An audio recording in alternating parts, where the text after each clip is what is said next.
کتنا وقت لگے گا، کتنا خرچ ہوگا، یہ سارے اس نے حساب رکھا ہوگا۔ لیکن بحیثیت امت مسلمہ، حضور کے امتی ہونے کی حیثیت سے ہمیں یہ بات سوچنی ہے کہ ہماری بھی تو کوئی منزل ہے، ہمیں بھی تو کہیں پہنچنا ہے۔ کیسے پہنچنا ہے؟ ایک تو دیسی سٹائل، ٹرک جا رہے پیچھے موٹر سائیکل لا لو، ٹھنڈی ہوا تو بچے رہو گے، لیکن یہ کوئی طریقہ نہیں ہے۔ اپنی جان بھی آپ نے خطرے میں ڈالی ہوئی ہے اور پورے روڈ کو بھی آپ نے آن رسک رکھا ہوا۔ اس قسم کی بے شمار باتیں جن کو سامنے رکھ کر بات کی جا سکتی ہے، لیکن اللہ پاک نے ہمارے لیے ایسا اہتمام کیا ہے، ایسا انتظام کیا ہے کہ ہمیں تعین کرنے کی ضرورت ہی نہیں ہے۔ اب جانتے ہیں کروز لگ جاتے ہیں، سپیڈ طے ہو جاتی ہے، گاڑی چلتی رہتی ہے۔ بالکل اسی طرح جس نے دین کا جھنڈا اٹھا لیا اس کو پوچھنے کی ضرورت نہیں ہے میں نے کیا کرنا ہے، میں نے کہاں جانا ہے۔ اس کے پاس اسلام کا نور ہے، اور اسلام کا ترجمہ بھی، معنی بھی اور مفہوم بھی یہی ہے، سلامتی والا راستہ۔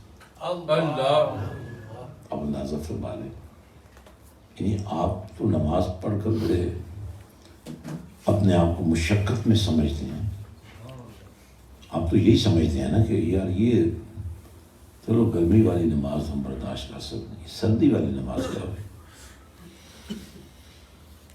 اگر گرم پانی میسر ہو اور ہیٹر بھی لگی ہوں پھر بھی بندہ نماز نہ پڑھ سکے، اس کا مطلب یہ ہوا کہ پرابلم اس سے نہیں ہے کہ موسم کیسا ہے، پرابلم اس سے ہے کہ ہمیں سمجھ نہیں آئی اپنے لیے، ہمیں پتہ ہی نہیں چلا کہ یہ نماز چیز کیا ہے، یہ عبادت ذوق کیا ہے، یہ بندگی شوق کیا ہے۔ اب اگر آپ وضو کو ہی لے لیں تو جب آپ وضو کرتے ہیں تو جو پانی آپ وضو میں استعمال کرتے ہیں وہ پانی آپ کے وجود سے سارے گناہوں کو دھو ڈالتا ہے۔ سبحان اللہ۔ ہمیں اتنی آسان سی بات کی سمجھ نہیں آ رہی۔ ابھی تو آپ نے نماز پڑھی ہی نہیں ہے، ابھی تو آپ وضو کر رہے ہیں۔ وضو کرنے کا یہ نتیجہ ہے کہ آپ کا جسم پاک ہو گیا۔ اللہ اور حضور پاک صلی اللہ علیہ وسلم فرمایا قیامت کے دن جہاں جہاں جن جن اعضاء پر وضو کا پانی گرتا رہا ہوگا وہاں سے ایک نور اٹھتا نظر آئے گا۔ وہ اعضاء وضو جو ہیں وہ چمکدار نورانی بن جائیں گے۔ تو حضور پاک صلی اللہ علیہ وسلم فرمایا کہ وہ دور سے وہ چمک رہے ہوں گے، نور بن کر چمک رہے ہوں گے، اور فرمایا ان چمکتے ہوئے چہروں کو، اعضاء وضو کو دیکھ کر میں اللہ سے عرض کروں گا، مولا یہ چمکتے ہوئے چہرے یہ امتی میرے ہیں۔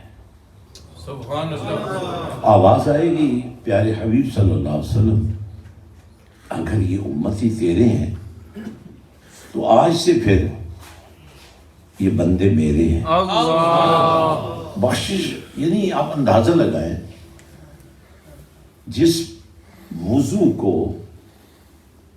ہم مشکل سمجھتے ہیں وہ تو ہماری مشکلیں ٹال رہا ہے، اللہ ہماری مشکلیں حل کر رہا ہے۔ قیامت کے دن کوئی اتنا آسان کام تو نہیں کہ آپ سرخرو ہو جائیں۔ ایک ایک قطرے کا حساب لیا جائے گا، ایک ایک ذرے کا حساب لیا جائے گا، اللہ ایک ایک نعرہ تکبیر، اللہ نعرہ رسالت، نعرہ حیدری، نعرہ سلطانیہ، حق بات، نعرہ سلطانیہ، حق بات، نعرہ سلطانیہ، حق بہو سچ بہو حضرات میں بہت لمبی بات نہیں کروں گا. مجھے اندازہ ہے کہ آپ کس محبت سے بیٹھے ہیں. میں یہ چاہتا ہوں کہ آپ جس محبت سے بیٹھے ہیں نا، یہ آج اسی طرح نور بن کر، جیسے وضو کا پانی قیامت کے دن نور بن کر چہروں کو چمکائے گا، اللہ یہ محبت آپ کے لیے اللہ کے دربار میں قبولیت کی سند بن جائے. اللہ تو میں یہ عرض کر رہا تھا، اب یہ تو ہے وضو کا حال، جو اگر شاید نہ ہوتا تو ہمارے لیے نمازیں پڑھنا کوئی مشکل نہ ہوتا. وضو ہی خاصا ایک مرحلہ ہے، خاص کر اگر آپ سفر میں جا رہے ہیں، جرابیں پہنی ہوئی ہیں، بوٹ پہنے ہوئے ہیں، اب وضو کرنے کے لیے جرابیں بھی اتارنی پڑتی ہیں، بوٹ بھی اتارنے پڑتے ہیں، آگے سلیپر تو کوئی نہیں آپ کے سامنے رکھتا. تو ظاہر ہے ایک مشقت تو ہے، لیکن اسی مشقت میں وہ محبت ہے. اللہ اب نماز پڑھنے والا جب نماز پڑھتا ہے نا، تو نماز پڑھنے سے انسان جسم اور روح کا مرکب ہے، اور جسم پھر 4 عناصر سے مل کر بنا ہے: مٹی، آگ، ہوا اور پانی. اب روح جو ہے امر ربی ہے،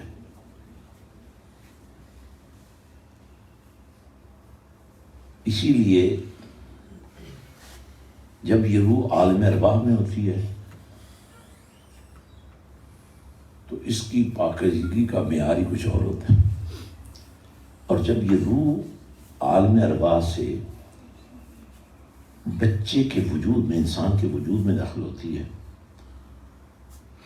تو یہ وجود جب ماں کے پیٹ سے باہر آتا ہے تو ماں تو 40 دن تک پاک نہیں رہتی، لیکن آنے والا بچہ جو ہے وہ پاک ہو جاتا ہے. یہ اس روح کا رشتہ ہے جو اسے ناپاک نہیں ہونے دیتا.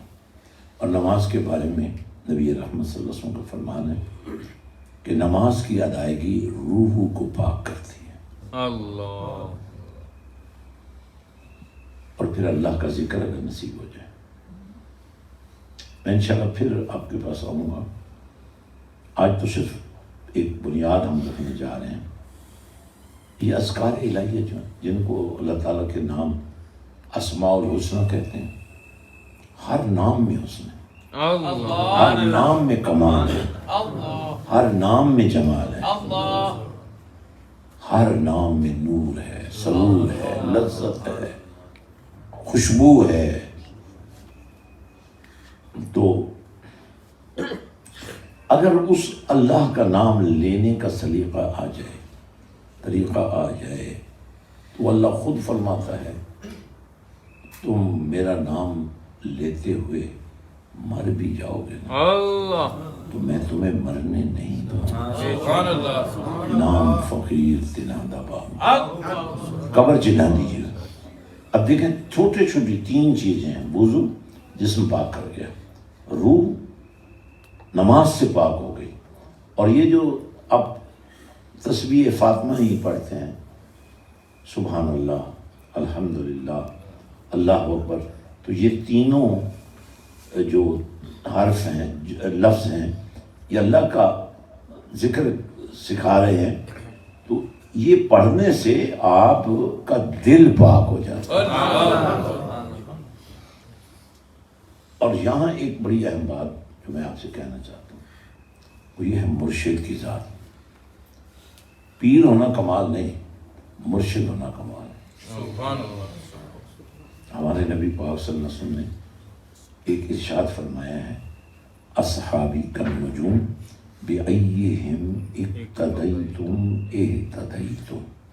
فرمایا یہ جو میری صحبت والے ہیں، اللہ جنہوں نے سر کی آنکھوں کے ساتھ ایمان کی کیفیات میں میری زیارت کر لی ہے، اللہ صرف مجھے دیکھنے کی وجہ سے اللہ تعالیٰ نے میری صحبت کا نور ان کے وجود میں اس طرح داخل کر دیا ہے کہ یہ ہدایت کے سرچشمے بن گئے۔ اللہ اب قیامت کی صبح تک اگر کوئی شخص میرے ان اصحاب کی اقتدا کر لے، ان کی محبت کا دم بھرنے لگ جائے، تو فرمایا اللہ تعالیٰ اس شخص کے لیے ان کے وجود سے، ان کی زندگی سے، ان کی سیرت سے ہدایت کا دروازہ کھول دے گا۔ اللہ یعنی 1400 سال پہلے کسی شخص نے، کسی ذات نے نبی پاک صلی اللہ علیہ وسلم کا دیدار کیا، اور 1400 سال کے بعد آپ انہیں دیکھ نہیں رہے ہیں، صرف ان کی بات سن کر اس پر عمل کر رہے ہیں، تو وہ نور جو تھا نا ہدایت کا، وہ جو حضور کو دیکھنے کی وجہ سے ان کو ملا تھا، اس کا اثر آج بھی ہوگا اور تم گمراہ نہیں ہو سکو۔ اب بات یہ ہے کہ کہیں سے تو شروع کرنا پڑتا ہے، تو میں بس آخری ایک بات کر دیتا ہوں تاکہ برکت بھی حاصل ہو جائے، اور ہماری خواتین چونکہ ان کا اپنا ایک ٹاسک ہوتا ہے، ماشاءاللہ بڑی عقیدت مند ہوتی ہیں، لیکن جو ان کے ٹاسک ہوتے ہیں بس چھوٹے چھوٹے ہوتے ہیں مگر ہوتے بڑے ضروری ہیں۔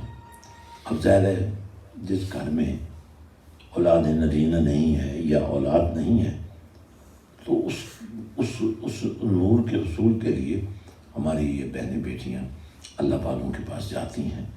اس کے علاوہ کئی خواہشات ہوتی ہیں، تو یہ غنیمت ہے کہ یہ